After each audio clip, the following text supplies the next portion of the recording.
আমরা পর্যায়ক্রমে আমি আশা করব শুধু জুলাই শহীদ পরিবার নয়, আমাদের জুলাইয়ে প্রত্যেকটি আহত পরিবারকে আমরা কর্মসংস্থানে বাস্তবায়ন করব এবং এটাই হচ্ছে তারেক রহমানের সরকার, এটাই হচ্ছে বিএনপি, এটাই হচ্ছে বাংলাদেশ। কাজে আমি আমার বক্তব্য দীর্ঘায়িত করব না।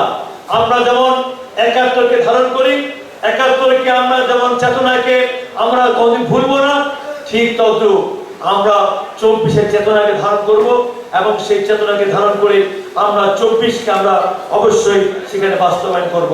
কাজে আমি আমার বক্তব্য দীর্ঘায়িত করব না।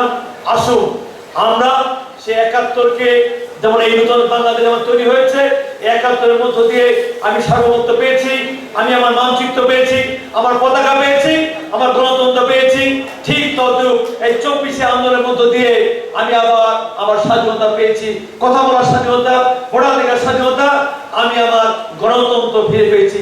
সেই গণতন্ত্র যেন আমরা ধারণ করে আগামী দিনে আমরা ঐক্যবদ্ধ থেকে আমাদের জুলাই যে প্রত্যাশা ছিল, যে প্রত্যাশার জন্য আমাদের প্রায় ২০০০ আমাদের সেই সময় সূর্য সৈনিকরা তাদের জীবন দিয়েছেন, আমাদের প্রায় ৩০,০০০ অধিক আমাদের সূর্য সৈনিকরা আহত হয়েছেন, কেউ অন্ধ হয়েছেন, কেউ পঙ্গু হয়েছেন, কেউ আজকে হাত হারিয়েছেন, পা হারিয়েছেন। সেই আহত এবং শহীদ পরিবারের পাশে দাঁড়াতে পারি আমি মনে করি, তাহলেই আমাদের এই আন্দোলন, এই জুলাই আমাদের সার্থক হবে এবং তাহলে আমরা বিবেকের কাছে, বাংলাদেশের ১৮ কোটি মানুষের কাছে আমরা মাথা উঁচু করে দাঁড়াতে পারবো।